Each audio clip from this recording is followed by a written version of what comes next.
Hello, everyone. Welcome to the show.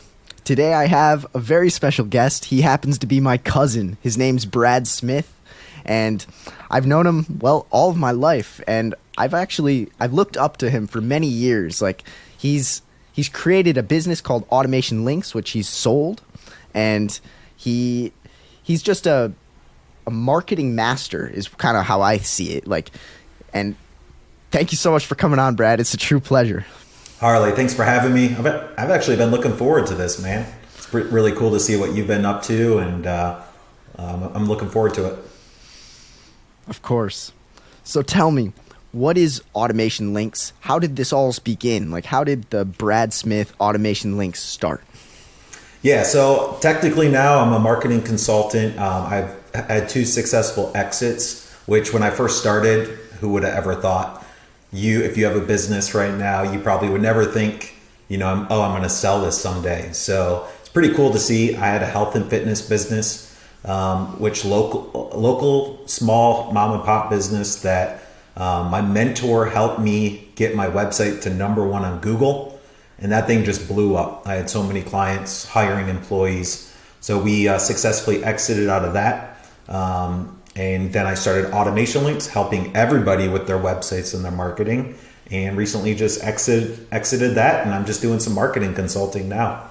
So it's been a great journey and learned a lot during the way, and now just really enjoying helping businesses and especially nonprofits right now with their marketing. Sure.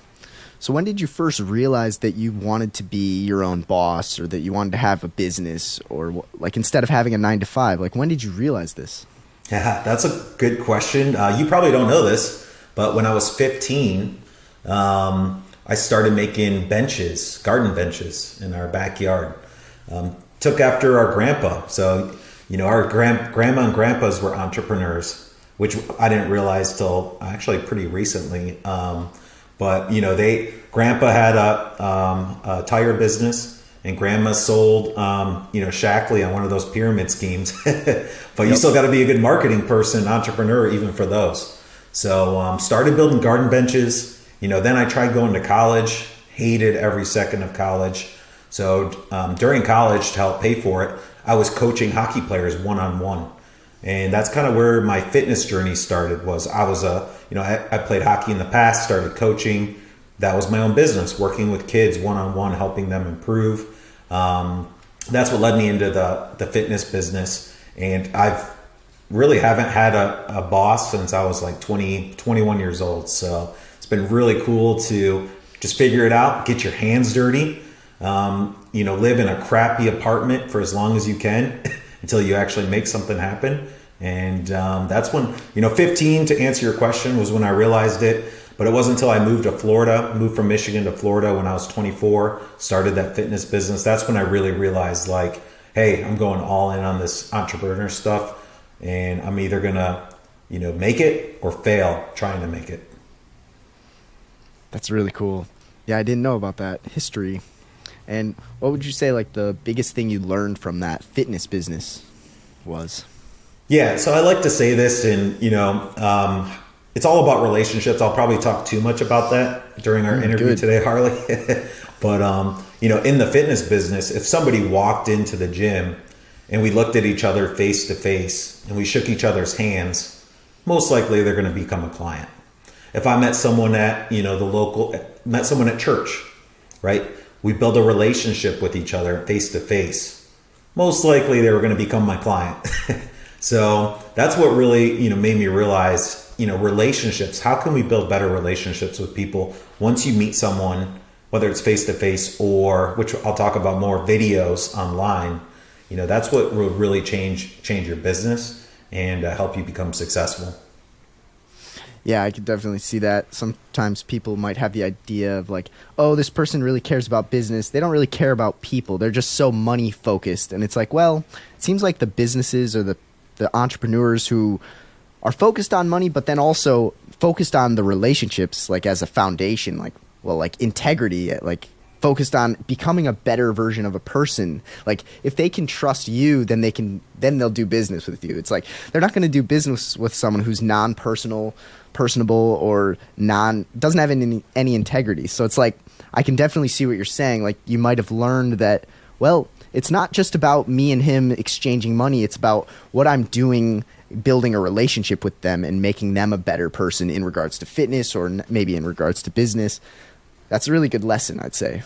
Well, that's exactly what you're doing here with these interviews, which, that's what helped me start growing Automation Links, the agency, was no one knew of me yet. I was brand new. No one knew I could help them with their marketing. So what I would do is I would reach out to people I looked up to and ask them if I could interview them. After the interview, about a month later, 50% of them would end up hiring me. Why? Because we did a face-to-face interaction over Zoom. I followed up with them and said, thank you for doing the interview with me. And then a month later, I said, hey, let me help you with your marketing. And since I had that relationship already, a mutual relationship, 50% would come back and actually hire me. So, it's really key to, that's high level. If you want to start a podcast and interviews and all that. Low level, just leaving a comment on someone's social media post goes a long way. I've left a comment, hey, this is awesome. Great job in your business. And a week later, they'll shoot me a Facebook message and say, hey, I saw your post too. Thanks for your comment. How can you help me? So you can go really high level like you're doing, videos, relationships on interviews, or really low level, just interact with people. Just show them a little bit of love and, people appreciate that. Yeah, that's really true.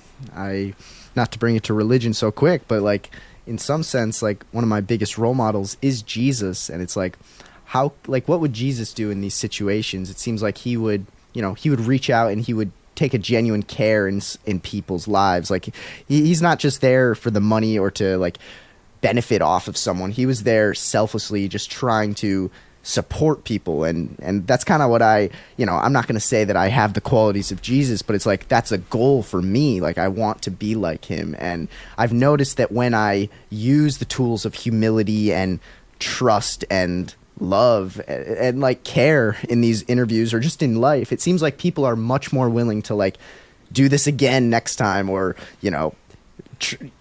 work with me again. And so it's like I definitely can see what you mean. It's like it's not just about how amazing you are at whatever business you're doing. It's like what's your character like, and are you able to create these relationships and remember and follow up and reach out? And yeah, it really sticks out. People can tell, And I think that's how Jesus got the 12 disciples was I think he left a Facebook comment on their post. Yeah. And they're like, all right, we're all in. Definitely. Yeah. But you're 100% right. People see that. And if you're always promoting, sales messages, promoting yourself over and over and over, it's going to get lost and people won't remember you. But if you're the one, showing love and support and I've seen people that, I was going to work with and I followed them on social media and then I saw some of the comments they were posting. They're out there saying nasty things and putting people down. I'm like, I'm not working with you. And they didn't know I could see those comments, but I could. So even what you do when people aren't looking, when people aren't watching, that's huge. Who you follow on social media, if you're following a bunch of OnlyFans models, and someone's looking to hire you, they might see that. And, that's really dumb. So. Dang, that's really well said. I never thought of that. Yeah, that's really good. And so I guess walk me through what is Automation Links? What was that business and what does it do for businesses? Yeah, so I was actually one of the forerunners on this sales funnel, ClickFunnels stuff out there, which any entrepreneur right now probably has heard of ClickFunnels, which actually Explain helped what us. that might mean. So a sales funnel is basically a blueprint for your marketing. It's from where a customer first hears about you till they decide to hire you or not hire you, right? So the first stage of the sales funnel is your marketing, where your customer is coming from. Second stage is your website or your landing pages. What are they signing up for? Are they giving you their email address? And then the third is the follow-up. So you have marketing, the landing page or website, and then the follow-up. Now, most people think that they can just do some Facebook ads on a website. but the conversion rate is actually 0.001%. So 1 out of 1,000 visitors will actually take an action. So what about the other 99.9% of people? So what about the 999 people? Let's just use some square numbers. You have 1,000 people that visit your website. Only one of them fills out a contact form. Most likely it's a spammer, right? So you actually have 0 leads from 1,000 visitors. Very common. Most businesses are this. What about the 999 people that came to your website and weren't ready, right? Where do they go? So if you're doing some Facebook ads or Google ads or social media posts, you're promoting yourself. You put all this time and effort and money into bringing those 1,000 people to you. You're just going to let them leave? You're not going to build a relationship with them. You're not going to follow up with them. So that's the biggest missing piece, is that follow-up part, which is part of the sales funnel. So you have the marketing, the website, and then the follow-up. If you follow up with people, that conversion rate goes all the way up to 15%. So now you have, more leads than you can handle because you followed up with them. Now they're all not going to sign up and pay you right away. You have to build a relationship. I just had one of my last customers in Automation Links had been following me for 3 years on social media. Never reached out, never filled out a form, never told me he was interested. All of a sudden, I get a scheduled call. He pays me. He goes, I've been following you for 3 years. I'm finally ready. So I put all that effort into my marketing and my message 3 years ago, continued following up, staying top of mind, built the relationship somehow. I didn't even know I was. And he ended up signing up and paying me, right? So Automation Links is the full thing. It was the all-in-one. How can we do marketing? How can we get them to sign up on your website? And most importantly, how we can follow up with them. This is a really long answer to your question, but we'll dive into this deeper. But the relationship follow-up, which is why I brought it up, was the biggest key for us. So all these business owners started coming to me saying, hey, we heard about sales funnels, or we heard about, landing pages, or we heard about marketing. Can you do this for me? I said, yeah, I can do it for you, but you have to do the whole thing if you want results. So I wasn't going to work with somebody if I couldn't do the whole thing for them. If somebody just asked me to do some Facebook ads for them, it wouldn't work. That's going to damage my reputation, and they're not going to be happy because they're not going to get the results. So what we did was the all-in-one. We did the marketing, the website, and the follow-up, everything for them, so they could just keep running their business. And some crazy results, dude. It's pretty awesome. So we have had over 50 5-star reviews. We doubled the business for the last 5 years every year, and it set it up so we could successfully exit it and give somebody else a nice business to take over. Wow, that's really cool. That was a lot, but we can dive in if you need to. Sure, yeah.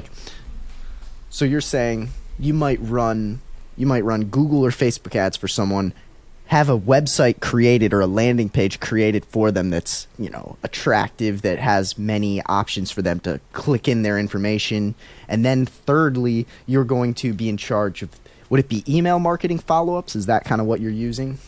Yeah, email marketing and then retargeting ads. So just like if you and I talked about, Nike shoes right now, tomorrow in our social media feed, we're going to see Nike shoes all day, right? Yep. Everyone knows that, and most people don't like it. But if you're a small business, it's actually a really inexpensive way to follow up with people. So what we would do is we would make the ad copyright the same copywriting as the email. So if I come to Harley Seelbinder's website and I think I'm interested, I'm not sure if I trust this guy yet, I'll come back next week. And then the next day they get a personal email from you and they see a Facebook ad with a video from you. That's what's going to get them from I'm not sure to wow, this guy's awesome. He must be huge if I'm seeing his Facebook ads. Oh, and he sent me a personal email. All right, I feel like I'm starting to trust this guy more, much more likely to reach back out to him. Yeah, that's really interesting. I'm in the process of trying to figure out, I'm trying to build a website. I might use Duda like you were maybe recommending. I'm kind of slow, but I might have someone like you or one of your colleagues help me along. That's kind of the other reason why I wanted to have this interview, is because it's I wanted to like ask, like, what's the importance of like having a website? Like, why is a website important for someone maybe like me or someone with a business? Yeah, the website is can be overwhelming for people. Might take them a year to build it, right? And a website's not going to solve all your problems either, which most people think. If I get a really cool logo, build an awesome website, I'm going to be so rich.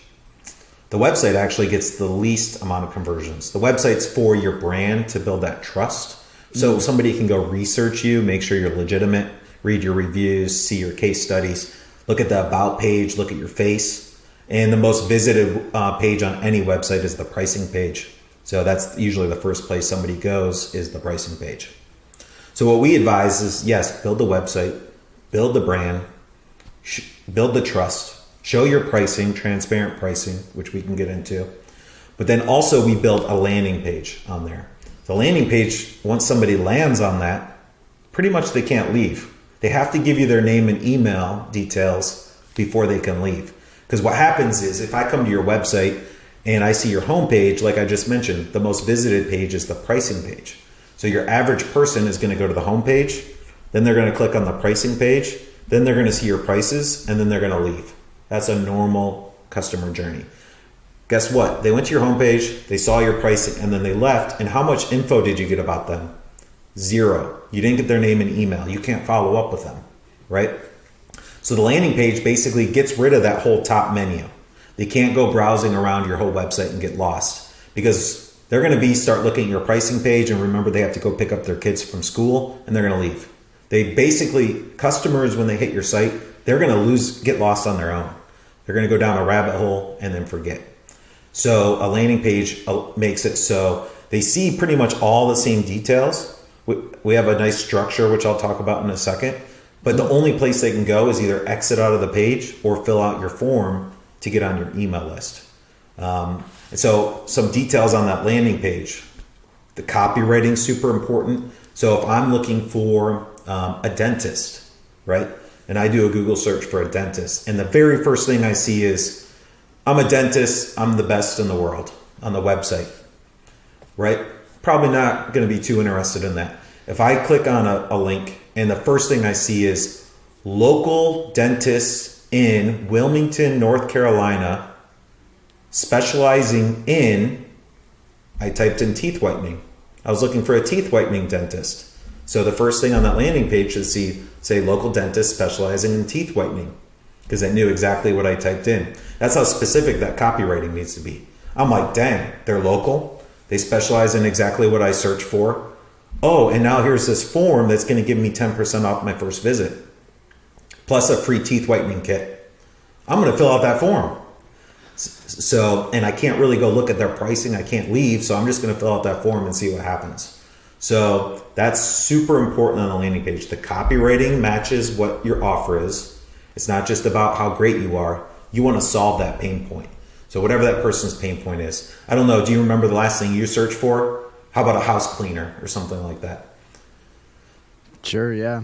Yeah. So if I type in Google, house cleaner, right? And the first thing I see is, are you having, trouble keeping your house clean from your pet hair?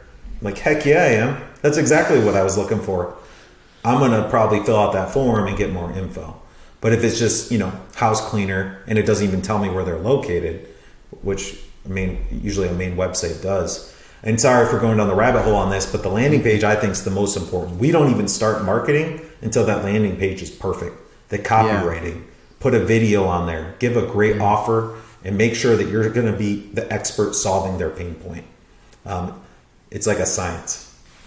I bet. And so when you're saying copywriting, what do you exactly mean, like the copywriting? Like you were saying, okay, I'm looking for a dentist to whiten my teeth, and then you happen to find a landing page where it said that. Like what you're saying is you want to be able to make your landing page, the words on the landing page, as specific as possible. Like whatever niche you're able to fulfill, whatever pain point you're able to help, you're going to want to put that in as precise words as possible so that when people search it, that's the first thing that comes up. And then that's exactly what they see when they click on that landing page, so that they almost have no choice almost besides like, I want to learn more. I need to type in my info though to learn more. Is that kind of what you're saying? Like, But the copywriting is the words that you're choosing to throw on the landing page. Yeah, the copywriting is acknowledging their pain point. So whatever their pain point is, and we can go into a couple more examples. I need to lose 20 pounds. Okay. So I'm going to look for something online, fitness trainer, lose weight. That copywriting needs to be exactly what my pain point is. If I click on the ad or whatever, the website, and I hit that landing page, in the very top says, I will help you lose 20 pounds in 30 days safely. You're like, that's what I was looking for. I guess that's what they do. You want to show you're the expert by at least acknowledging what that pain point is. Not fitness trainer, best in Florida. That's not a pain point. You're just cocky, right? Mm-hmm. So I will help you, or we help you accomplish this. Now, you really want to be pretty vague, not too vague, but you only want to talk about maybe one thing at the top. Lose weight, safe and effectively. Make sure, dog grooming, right? We make sure your dog is well taken care of. You can trust us, things like that. And then you can dive into details later on that page if they want to keep researching. But it's really acknowledging their pain point and showing you're the expert. You're the one that's going to help them with that. Interesting. Yeah, that's a great idea. I go to school for, I guess, engineering, and it's industrial engineering. And in one of the classes, we're talking about designing products to help fit people's pain points. And it's just bringing up a lot of memories from someone won't buy something unless they the reason people are buying something is because they have a pain point, something that they want solved. They have a problem they want solved, or they have a need that they want met. And it's if you're saying, if you're just cockily saying, if that's even a word, if you're just saying, oh, we're so good at this, come buy our stuff. It's that's not really going to convince people. You have to show them what pain point you're solving and why you're solving it effectively. And look at all these people who have used our solution. And yeah, it seems like it's lining up with what I've heard as well. It makes a lot of sense. Yeah, you're right on point with that. There's actually a really good book, something about empathy. And Johnson & Johnson had a women's breast cancer study that they were doing. And they put all this money and time into the machine, got all the doctors set up, got this case study of all these women to test it out.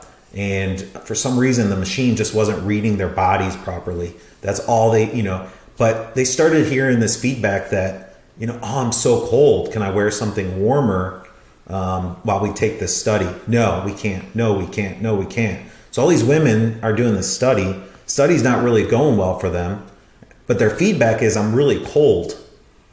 So, and they kept saying no, but they never had a reason why no. They went back and looked at it, and there was actually no reason for the room to be as cold as it was. They just thought it was. They had no empathy for these people and their complaints. So this study's failing. As soon as they warmed up the room, and I'll send you this book, Harley. It's pretty cool. As soon as the warm went to normal temperature, the machine started working, and the study was successful after that.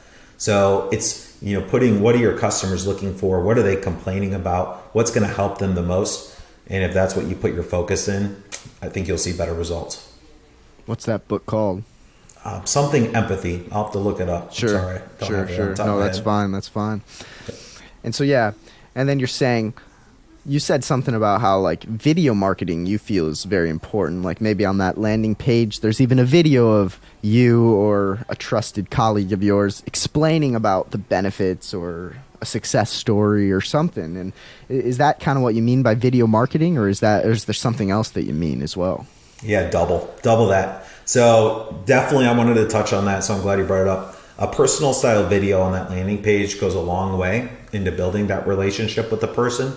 The last thing I want to see from my local dentist is a bunch of stock photos. But if that dentist had his face on the camera and I saw who that person was that was going to be in my mouth, Yeah. that might actually be a bad thing.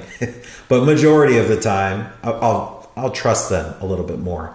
If I see that personal trainer is caring and empathetic and they've got a video, I'm going to help you feel better. I've done it before, and I'm going to take good care of you, or I'm just going to think, I'm going to go work out with some juice head that's going to be a jerk to me.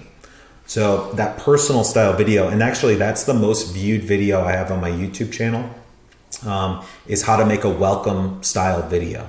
And the very first thing you say in that video is, I'm going to help you accomplish this. So you actually talk about that pain point. That's your first word. Before you even introduce yourself, I have a bullet point for you that shows, talk about that pain point first, and then say, hey there, I'm the expert and I can help you. So are you looking to lose weight? You're in the right place. Are you looking for, cleaner teeth? You're in the right place. Hey there, my name's Dr. So-and-so. Are you looking to, get your house cleaner? Are you unhappy with your current home cleaners? You're in the right place. We solve that problem every day. We always go in and we do a better job than most people. So talking about that pain point at the very top and then introducing yourself, they're like, they can solve my pain point. I see their face. They told me that they can help me. All right, I think this is a good business to work with. So, and it doesn't have to be long. It's only about a minute long. It's not that big of a deal. Just pull up that camera, do it with your camera, and it goes a long way. Regarding video marketing, that's what really helped me grow my business. If you are an entrepreneur in business, you need to be the expert. And you can't just be the expert posting stock pictures. So what I did was, created a Facebook group, created a YouTube channel, and I started doing coaching videos where I coach people how to make sales funnel. I teach them how to make a landing page, teach them how to do marketing, teach them how to write emails, and all with my face. Now people started thinking of me as the coach. Think about college. Your professor at the university, they're the expert. So they say. Most likely they aren't. They're the expert. So people pay millions and millions of dollars to go sit in a class and learn from the expert. So that's what you need to be as a business owner. You need to be online, on YouTube, on your Facebook group, on your social media, building a relationship on the camera, but being the expert, being the professor, being the coach. Hey, here's some free tips today. Every week, here's some more tips, here's some more tips, here's some more tips. All of a sudden, people are reaching out to you. Hey, I need a new website. Hey, I need a sales funnel. Hey, can you help me with my marketing? Well, how'd you find me? I've been watching your videos. So that's what really grew, Automation Links, the marketing agency, was being the coach, being the expert, telling them, hey, I know you have a pain point. I know you're having trouble marketing your website. I know you're having trouble getting clients. This is what I would suggest you do. And by the way, if you like this video, call me and let's work together. Definitely. Yeah, I'll throw your links in the description. They'll know how to find you. But I was going to ask, let's say there's a business owner who really wants to take this leap. They see the value in what automation links or email marketing or just a sales funnel in general could do for their business. They think it's a great idea, but then they're on this fence of okay, should I really do it? How much time do I really want to put into it? Why should I think about this? Or what would be your sales pitch to someone who's on the fence, sees the value in it, but just isn't sure if they want to take that leap yet? This could be my mom and I. I think we're pretty interested in improving the sales funnel, but what would you be a pitch, just a general pitch? You don't have to make it specific towards us, but just, I bet there's a lot of people out there who might have a business or who might want to go down this path, but then are oh, I just don't know. And what would be your pitch? First question is, think about if you can even answer this question. Do you know how many website visitors you get every month? 99% of people will say no. Go ahead. For your business, as an example, do you know, or do you have an estimate? Probably 2,000 a month, maybe. 2,000 a month? 2,000 to 3,000. Okay, let's say 3,000 people a month. Mm-hmm. Do you know how many quality leads you're actually getting out of that? Not certain. Okay. What if you could get 15 more than what you're already getting? That would probably at least triple what we are getting. So then you can afford a sales funnel. So as simple as that. So not every company you go to is going to be successful and get you 15 more customers a month than what you're used to. But if you do your research and you think of, okay, I need a landing page, I need a really good follow-up system, and I need to do some marketing. If I can tie those three together, most likely I'm going to get more customers, right? Now, a lot of people aren't sure if they should invest in that. Now, you can go on YouTube and learn all of this if you want to be the expert in that. But I usually say stick with what you're good at. Once you start focusing on other things, you're not going to be as good as what you're good at, and you're probably not going to be the best at these other things, right? So you need to find like a consultant like me. I can come in and just do a blueprint for you. Let's start with just a blueprint. What type of landing page you should get, how many emails you should do, and where should you be doing your marketing? Because some people shouldn't do Facebook ads. Some people shouldn't do Google ads. Some people shouldn't do LinkedIn post, right? Where is your ideal audience at? So you just need an outsider view to say, I think your ideal audience is on Google, most likely on Google Maps, looking for a house cleaner locally to them. And I think this might be the pain point. So whether you go full blast and hire a full agency, do your research on YouTube, or just take this interview as an example. Hey, go find somebody on Fiverr, which is a really cheap outsourcing platform, to build me a landing page. Then hire someone on Fiverr to write me some emails. Then hire someone on Fiverr to set up my Google ads, right?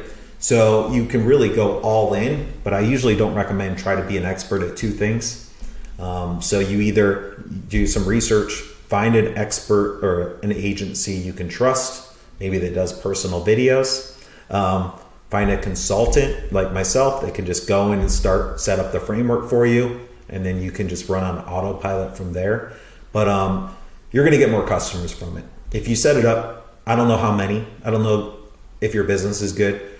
Quite frankly, I don't know if you actually call these customers back, right? There's a lot of bad business owners out there. So I've worked with a company that we sent them 30 high quality potential customers, and they weren't checking their email. They never emailed them back. So you have to be devoted, you got to be ready, and you have to be kind of smart about it. You don't have to do it all in one day, but definitely don't recommend doing it on your own, at least to start. Yeah, I definitely can relate in regards to, instead of trying to do 100 things and be okay at 100 things, it's like way better to be really good at one or two things and like specialize. And that's why I'd want someone like you to come in, and because I remember we talked like maybe a year ago or 9 months ago, and you were telling me the different website builder you use, the active campaign, email marketing you use. I could spend 10 to 15 hours learning it, maybe 30 hours learning it, and then X amount of hours a week managing it and trying to figure it out. Or I could not do that, keep doing what I do, and then pay a little bit of money to have it done. And that's why I'm a huge fan of this, capitalism in general, of specialization of labor. It's like you've put in tons of years of learning about this so that you could consider yourself an expert. I am no way an expert in regards to what we're talking about. And so it's like, why would I try to spend X amount of time learning it? You're right. I'm now going to be worse at the things that I do. And so that's where it never it clicked with me not too long ago, where I was like, man, I'm doing way too much. And I actually hired an assistant to help me do some of the things that I could do, but it's just not useful for me to do. And I'm seeing the beauty of just specialization and division of labor and just a hierarchy of, important tasks to less important. And so it's really awesome. Yeah. I'll give you some quick numbers. If you're making less than $10,000 a month, I think you should do the lower cost. There's really two routes you could go. You could go a lower cost, hire contractors that specialize at certain things on websites like Fiverr or Upwork, right? So if I'm under 10,000 a month, I really need to just do some of this stuff on my own, not learn it on my own, but say, hey, go hire someone that can build me a landing page, hire someone that can write my emails, and then hire someone that can set up my ads for me. Maybe $1,000 for all of that. All right, that's great. If you're over 10,000, well, then you use that to get to 10,000 a month. That's, give or take, 8 to 12, depending on what type of business you are. You got to be scrappy until a certain level. Okay. When you feel like you have some extra money around that mark, then you spend $3,000 to $6,000 to actually have somebody do this for you. As an example, automation links, we charge $5,500 to $6,000 for all of it. For a year, or like just a one-time fee? Or? Just a one-time fee. Yep. Then you have everything. It can run on autopilot. Write the emails for you. Build a landing page for you. Set up the ads for you. Make sure it's working. Make sure it's all automated. Have the blueprint. Then you're set. You can run that for the next couple of years, right? So you invest, let's say you invest $6,000, get it done right. Have it all done for you while you keep focusing. And then you're going to get double, triple, 4x more customers. Put it on a credit card. It's going to pay for itself over time, over the next 3 to 6 months. You're definitely going to get more customers from it. But that's if you're at a certain level. You can afford that. You've got a business credit card, etc. If you're starting out, get scrappy, hire some contractors, get to that level, and then have someone come back in and just make it better. Yeah, that's interesting. And yeah, I'm excited to get off this call and talk with you and my mom, but I should save that for later. But what I was going to say next is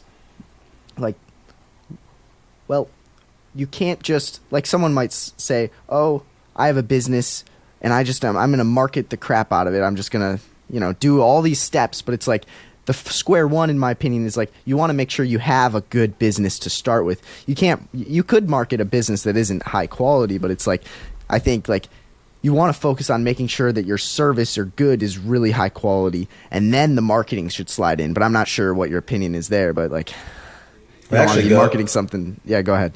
No, you're right. It actually goes on how the process works too.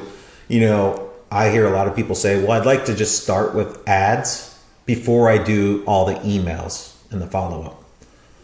You're going to waste so much money and not get the conversions and miss out on so many customers. And that's actually what most people do. They think they can do Facebook ads on their own and just send them to the website. And if you're getting 0.001% conversion rates, think about how much money you're spending on those ads. You're just giving Facebook money. Please take it. It's a donation. Take it all. And I hope I don't get any results from it. So you have to have, it's just like when building a house. You got to put the concrete down first. You have to have the landing page first, right? That's what's going to increase your conversions. Okay. You got to have the emails second. You got to follow up with people. You need to set that up before you send any customers, do any marketing. You have to have a blueprint. You have to have the automation and the process in place. So when you do start your ads, now you're getting a return on your investment, and you are because you have that system in place already. So when you go put the roof on the house, the roof's going to stay there on the next storm because you put the concrete down. So when you go do your Google ads and you spend $500 on Google ads, you're going to get 15 customers out of that. Not, I hope I get one. Yeah, I like that. You have to have the foundation, and then you can build up from there. That's a good analogy with the house. And then, I guess, what would you do differently looking back? What tips have you learned that, in starting these businesses, what would you have done differently to speed up that process or make it less of a headache or whatnot? What have you learned that you'd want to implement next time if you could do it again? Yeah, that goes along with the system, the automation part when you're first setting it up. It's hard to get one good customer. It's really hard to get a customer that's going to pull out their wallet and pay you every month, or pay you a lot upfront, right? So then you spend a lot of time on doing your marketing, you build your website, you write your emails, put all this time into getting one customer.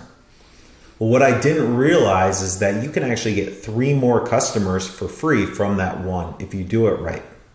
So that was one of my biggest mistakes, was the follow-up after I get one customer. Trying to pull out 2 or 3 referrals from them. Pull out a 5-star review. Ask them to refer business to you. And you can actually automate that. And that's one mistake I made was I'd get a customer, make sure they were happy, try to get a new one. Get a new one, make sure they're happy, try to get a new one. But you got to pay for those new ones, right? You're doing your marketing, you're doing your social media posts, you're making these videos, you're always having to get another one. Instead of focusing, going back to that relationship part and say, Harley, I built you this sales funnel last month. You got 10 new customers from it. Do you have like any other entrepreneurs you know that you could refer to me? Be like, heck yeah, I do. I know 2 people I'm going to send to you right now.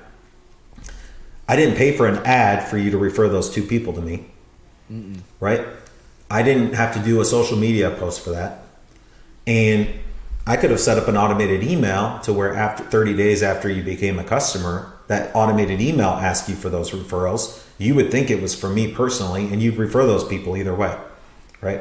And also another email saying, here's my Google review link. Can you leave me a 5-star review? Could have automated that too. So that was one big mistake I didn't make, was always trying to get one new customer, instead of putting all my focus into the one I already got and pulling more out of them, because there's a lot they'll give you if you did good work the first time. That's really good advice. And then, so think about your last customer. How many more referrals can you pull out of them? Probably 2 or 3. That's average. Yeah, probably. Yeah, that's good. Yep. Yeah, I'm thinking of, my situation. Definitely a good idea. And then also, like, a question of maybe personally, like, what drew you to want to move from automation links to doing it on your own, becoming a consultant? What was attractive to you to do that? Like, why do that? Well, with automation links, work with over 100 customers at a time. So being this, the owner of that, I'm personally responsible for 100 different people's businesses.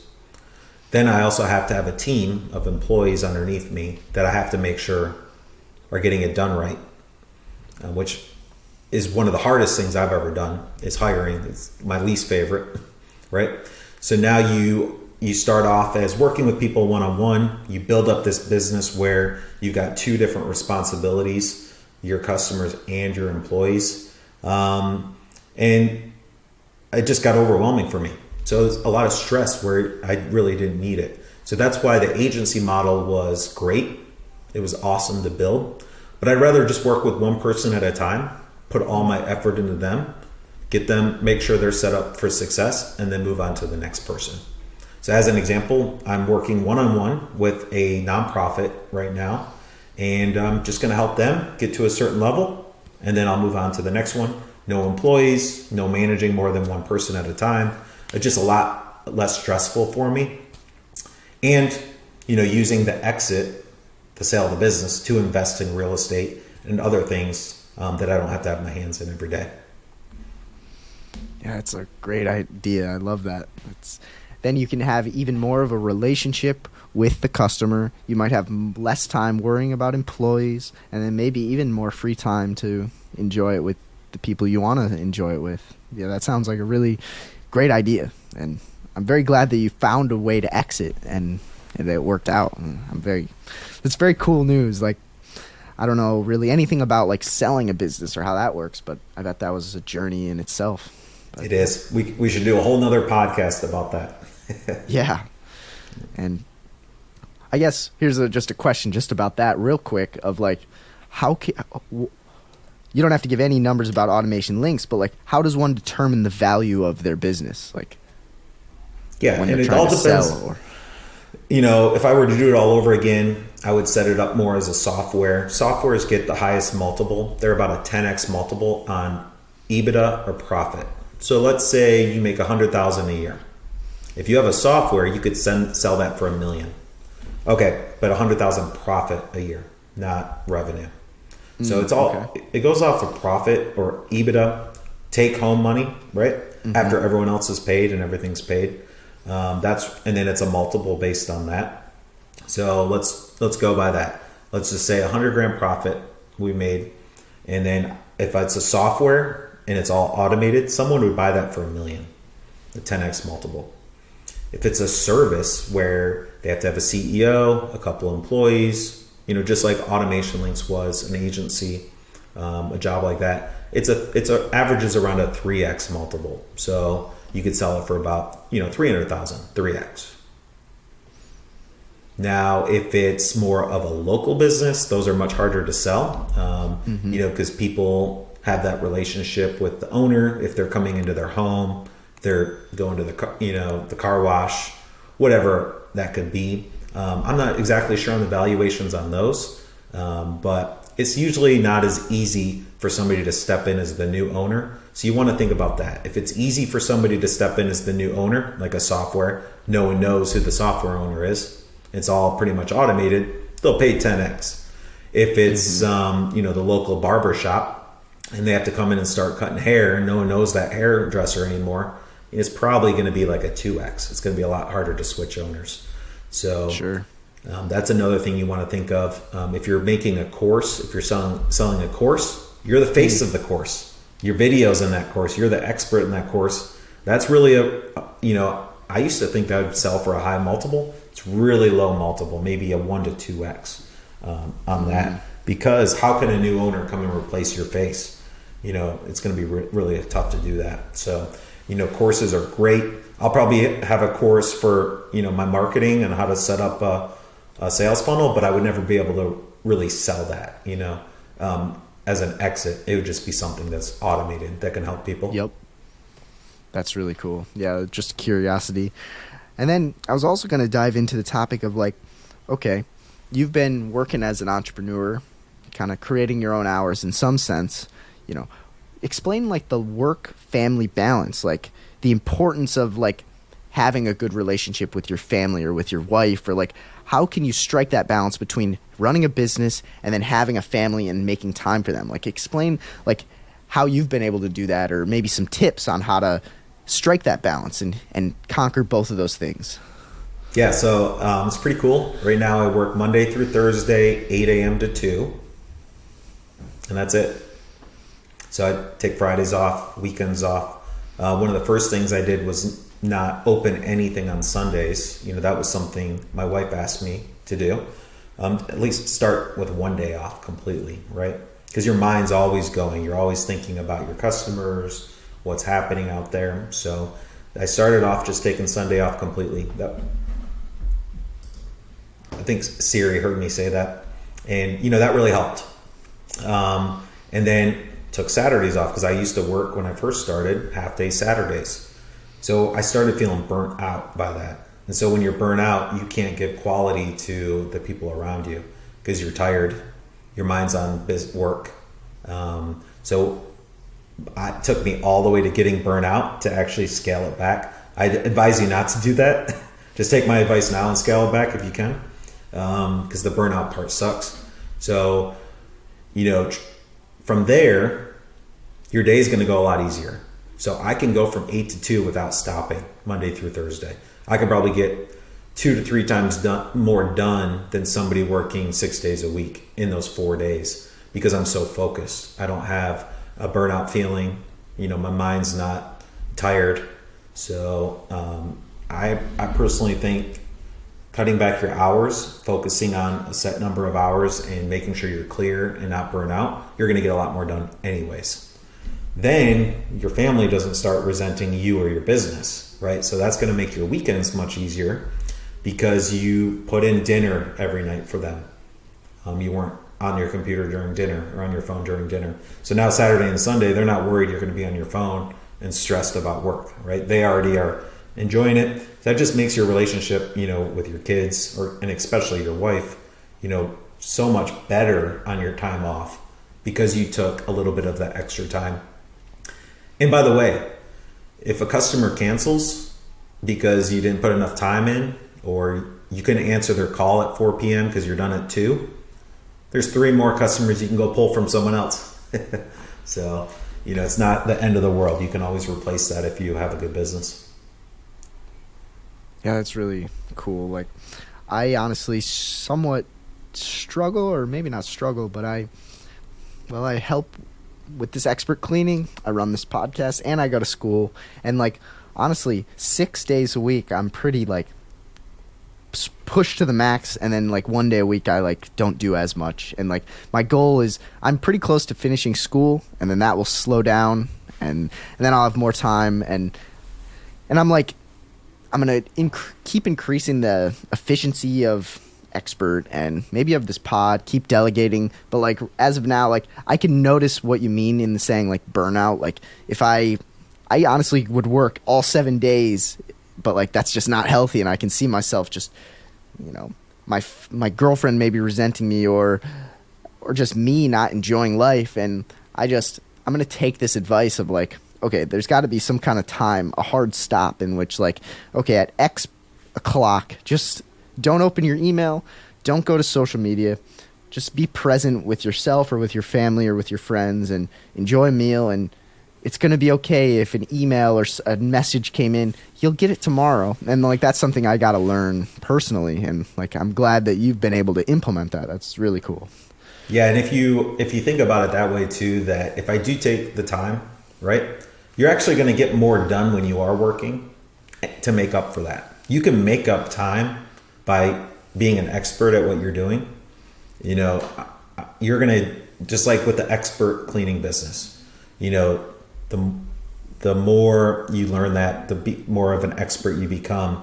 You're going to probably do things 3 or 4 times faster than anyone else in that industry, especially if you're fresh and you're ready and you're motivated that day. The more you work, the less efficient you are also, right? So if you're doing 7 days a week, you're probably not getting too much done with Facebook over on the side and doing this and that. But if you can say, these are my hours and I'm going to nail it, I'm going to get it done, and I have till 2 and I'm going to get everything done today, that goes a long way.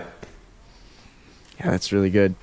And then also like when you're working this 8 to 2 shift, super focused, do you have your phone somewhere else? Like how do you not, like, do you still get distractions, or have you been better at like removing the distractions, or being better at like, okay, I'm not going to check Facebook, or like, or do you like explain what strategies you might use for that? Because like, you know, sometimes you get distracted. Oh, I worked 6 hours, but really I probably only worked 4 if I'm honest, you know, like that happens to me sometimes. I deleted them all from my phone.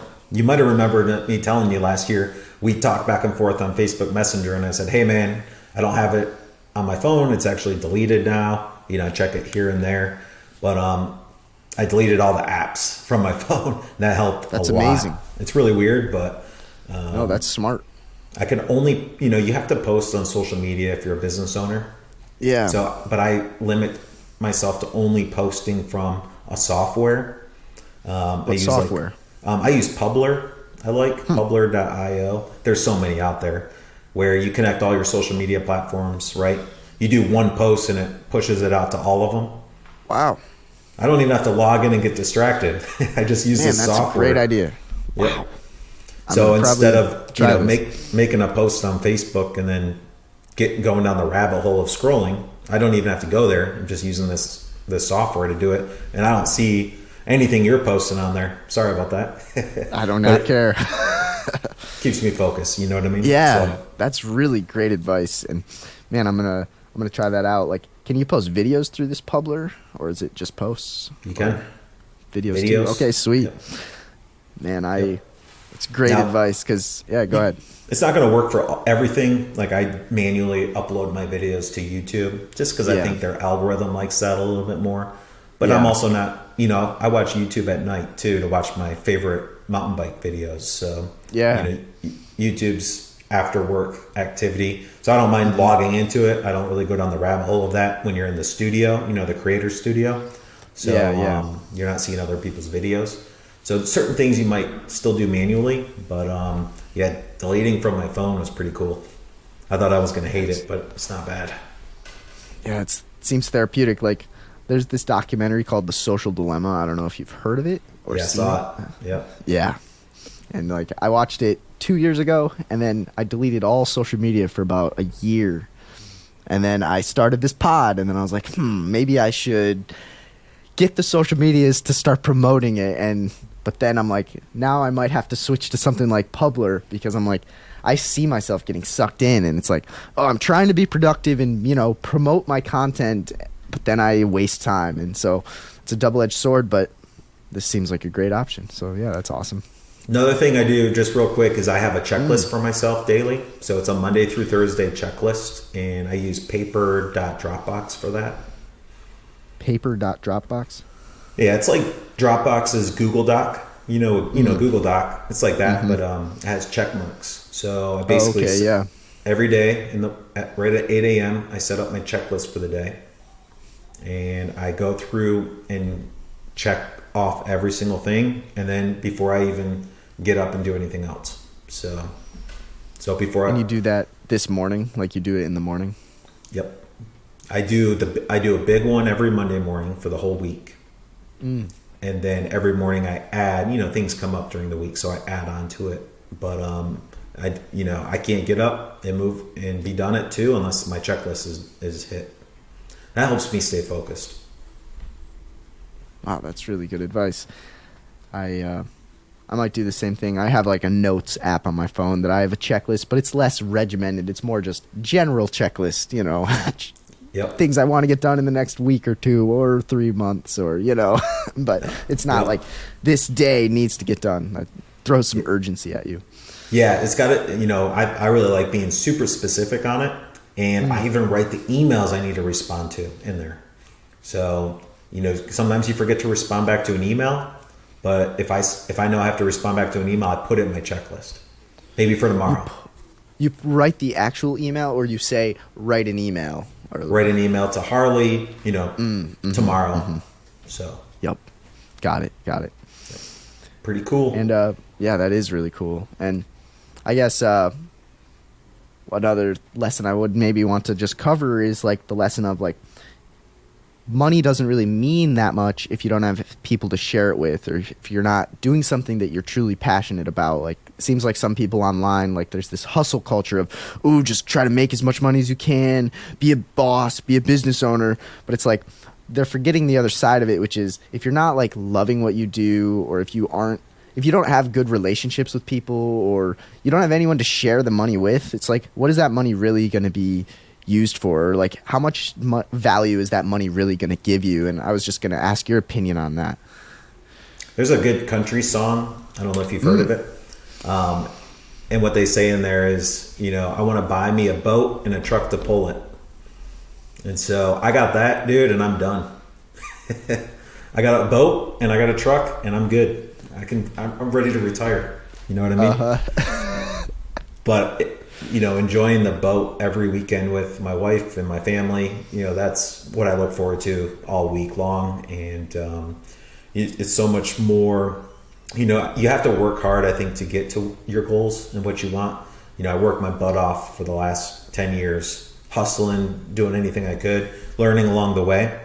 But now, I'm happy where I'm at now, right? I got my boat and the truck to pull it. And it's just so much better when, all right, Thursday night, I can go on the date night with my wife. We can go anywhere we want because we worked hard for it. I can order any steak I want, which, by the way, if you haven't had Wagyu, Japanese Wagyu, highly recommend it. $22 an ounce. So got to work hard to get there. But being able to enjoy that with your family, and bought my daughter a car for her birthday, right? So money is not everything, but when you get to the certain point where then you can enjoy it and you have the family that supported you to enjoy it with, it feels really good. It's really cool. And by the way, the last thing, just the biggest pleasure for me is I don't post any of this stuff on social media. No one knows I have a boat. No one knows what my house looks like. I see people on there that post all the amazing things. Your people around you will start resenting you, making weird comments to you. And one of the smartest things I've done is not post any of that and not talk about it. And it feels so much better. I got no haters, man. Yeah, that's really good. Yep. And also, my wife's been part of all my businesses. So she was the COO of Automation Links. She was part owner of the fitness company with me. So she's right along with me with the pain, but then also the celebrations after. Yeah, that's really well said. It kind of reminds me of the Hormozis. Exactly. They're pretty cool to follow, right? Yeah, they really are. And They're yeah, next like you level. mentioned, yeah, they are. You showed me some videos of him, and really motivational and interesting. And but then I was gonna say, like, yeah, like, you could post, oh, I got this new thing, or oh, I'm going to eat this fancy food, or this or that. But it's like, what does that say about you if you have to show the world this? It's like that almost makes it seem like you are insecure about something still. And that's kind of what I feel when like people are like, oh, look at this giant house I have, or look at this nice car, or this watch. And it's like, what does that really mean? Like, no one cares. And so it's like now you're saying that I need to care because your vision of yourself is so low, so you need others. I don't know. It's like this ego problem, and so I like that of just stay hungry, but also stay humble. Like I think humility is like one of the most important things. It's like, you can be successful in life, but if you're just loudly, arrogantly explaining how amazing you are and how successful you are, no one's going to care and no one's going to like you, and you're going to have no friends. And so it's like, I like to Or be fake good friends. at the thing. Yeah, sure. They just want to be friends with you to, get a nice meal and whatnot. But it's like, Yep. I'm a huge fan of, you do something well, but then it's like, you don't need to boast about it. Maybe if someone asks, then you can explain it, but you don't have to like brag about how amazing you are or how awesome it is. It's like, and I truly see that with you. It's like, you could be on here and say, oh, I grew this business. It's so big. I'm so good at this. It's like, but that's just, this interview wouldn't go very long because it just becomes uninteresting when someone's just trying to prove how amazing they are. And that's why I really love that sign you have, that humility. So props right. to you. Good role model for me, honestly. Yeah, dude, and it feels so much better that way, almost being more secretive about things, because then you can share it, and you can share it loudly with your family. Like my parents are my biggest, motivators. They have no idea what I do, but I can tell them anything, and they're my biggest supportive. I can tell you, and I don't care. I'll show you our house, the boat, the truck, and be like, Harley, check out all this great stuff, because I know you're family, so you're happy for me, and it'll motivate you. So you share it with the select people that are going to be happy for you and motivated by it, and then you do everything online just to help people, coach them, teach them, show them how to do it, whether it's paid or free, but just be the person out there helping them no matter what, and keep all the good stuff to yourself. Feels good. Yeah, it definitely does. And you say you're working for a nonprofit that helps a lot of people that are starving, or explain this real quick. Like, what are you doing there? Yeah, Like, so after selling nonprofit? automation links, now I'm just doing some consulting for, some people. So Feed My Starving Children, the largest nonprofit helping to feed starving children. They've donated, I don't even know, it was like 300 million meals last year. They just did an event with 50,000 volunteers. Amazing. It's one of the biggest, like I said, people. I didn't realize this, but over 4,000 kids die a day from starvation.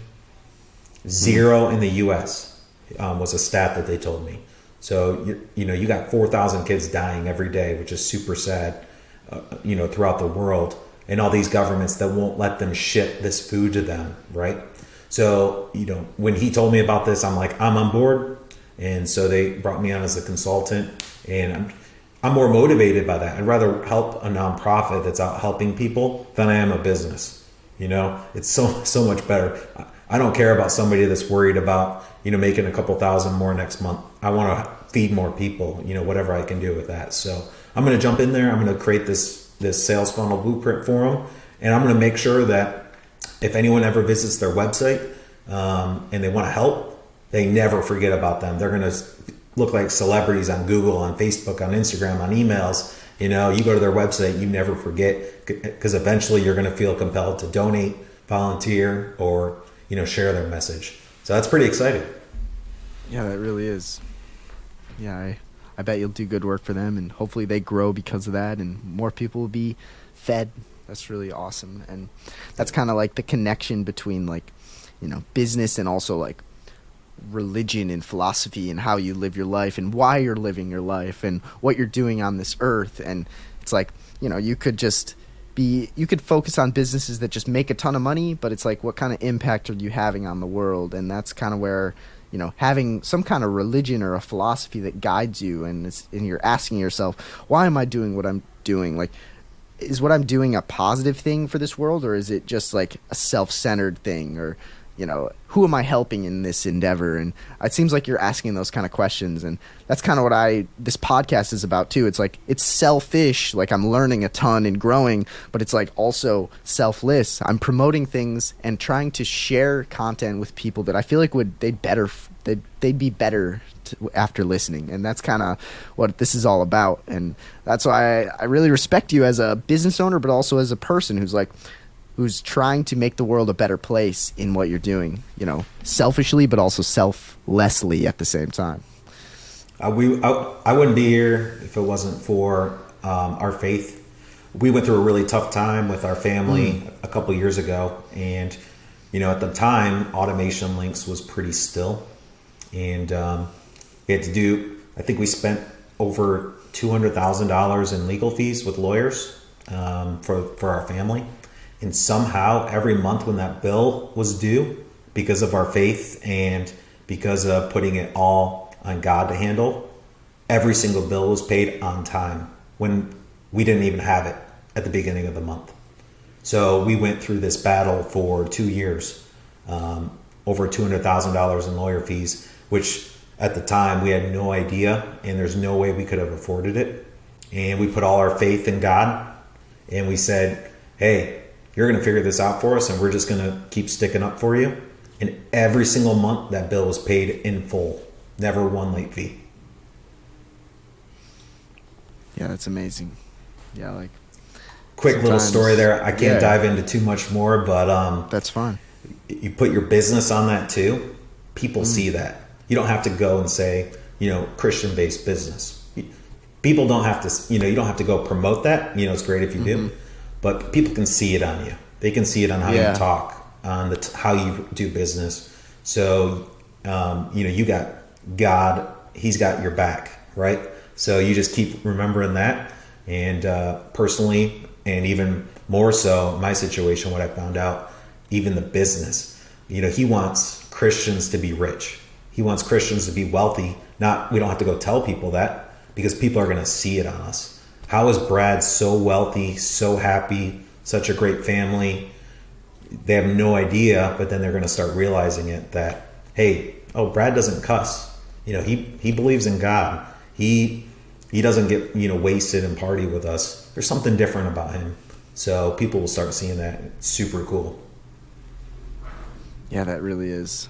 It's like, it kind of reminds me of like the tithing idea, where it's like, if you give to God, he'll repay or whatnot. And like, if you give some glory to him, or you give some of the thanks to him regarding your success, he'll give you more success. So like, I see that as a way of life. Like, if you meditate on your gratitude and, your appreciation for being blessed with the skills to even do what you do, it's like, I feel like you're going to excel even more, because you're aware of how much of a blessing it is that you've been gifted those gifts, and that you are born in this time, and that you have a loving family or whatnot. And it's just, I see it as like, the more you can focus on like your gratitude towards God or towards, life, you're going to just live a better life and probably see more success. Yeah.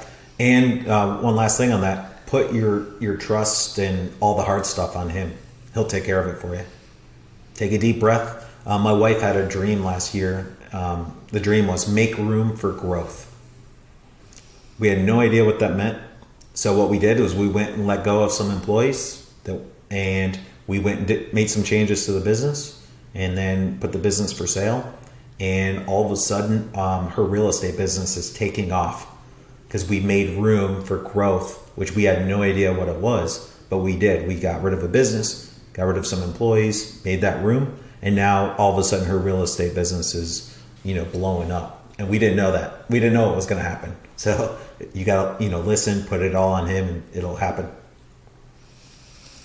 Yeah, that's true. It's, there's this balance of like, how much do I just sit and wait for God to solve my problems, and how much do I use him for guidance, but then you got to still problems. hustle. You got to be a scrapper, man. Yeah, it's like this balance. And like sometimes when I hear people say, "Oh, just give it all up to God," I'm just kind of like, yeah, but if you just sit and wait for him to, do your things for you, give the hard stuff to him. He'll take care of the hard stuff. You still got to type all day. Okay, yep. I like it. Put the stress on him. Let him take care of the stress, the worry. Okay. But you still got to go make that social media picture. He's not going to do it for you. Oh, I really like that. Write that down. Yeah, that's good. And yeah, do you have any, I guess, closing advice to someone who's young and who wants to start a business or isn't sure where to start? I guess, yeah, advice for someone like that. Yeah. Choose one thing you love, whatever that is. If you're looking to, do anything with business, find something you love, whether it's working for somebody else or doing it on your own, and then be the best at that, and then teach people how to do it. So find something you really enjoy doing, okay? And then you become the expert in it. Then once you're the expert, pull out your phone, turn it horizontal, not vertical. Make a YouTube video teaching and helping people on the thing you're an expert at, and it'll happen. Whether it's working for somebody else, you'll get promoted, you'll have better job opportunities. If you become the expert at that thing you love working for someone else, somebody will come in and scoop you up and pay you more on a new business, right? Or if you're doing it on your own, people will start learning from you, people will start trusting you. And so, pick that thing you love, be the expert, and get on video. I love that. Oh, and then wait. It takes a while for a business to really grow. So you got to be patient. Just keep pushing. That's one thing people, they don't realize how patient they have to be, especially with an online type of business. Online businesses are tough and they take time, but if you're consistent and you do what I just mentioned and you're the expert, it'll happen. You just have to, be patient with it and keep going. Yeah, that's really good. Like, you might not see money for a while, especially like with a YouTube channel or with, whatever online type of business. But it's like, I'm a huge fan of this habits. Like, okay, you have this goal, but it's like goals don't really mean anything until you start to make your habits align with that goal. If every day you're doing what you need to do to reach that goal, you will be there with just a matter of time. It's all about the consistency and habits. And I say this maybe on too many episodes. People are probably tired of me saying it, but it's like, that's why it's like, I feel like I have faith that this podcast will keep growing because each week I'm going to keep releasing. Each day I'm going to keep networking with more people, keep creating more clips. And it's like, these habits have been built in, and it's because my goal is to grow this and see what happens. So I really keep going. You don't even know the end result of the podcast. Just keep going, because whether it's the podcast, your YouTube, or just the promo for something else, it's going to figure itself out. Yeah, it will. And that's kind of why, this is inspiring. Hopefully it inspires someone listening. It's like, you could do it. All it takes is just, you have to believe in yourself. And once you start, you got to keep moving. But something will happen, because the average, most people don't move and take these leaps of faith. But if you're willing to do it, you're already past the average, in my opinion. A lot of people are scared and they're stuck in their shell and they'll never jump. But if you are able to jump, you can change the world. And that's kind of, I'd say, a good place to end. That's right. I love it, man. I really appreciate you coming on. Keep up what you're doing, man. It's going to be awesome. And keep spreading the word. I'm loving watching them, and just keep your faith, for sure. That's so cool that you're open about that. Yeah, of course, man. Well, I appreciate you coming on. It means a lot. Thanks for having me. Thanks everyone for watching. Appreciate it. Yeah. Hopefully I helped. I'm sure you did.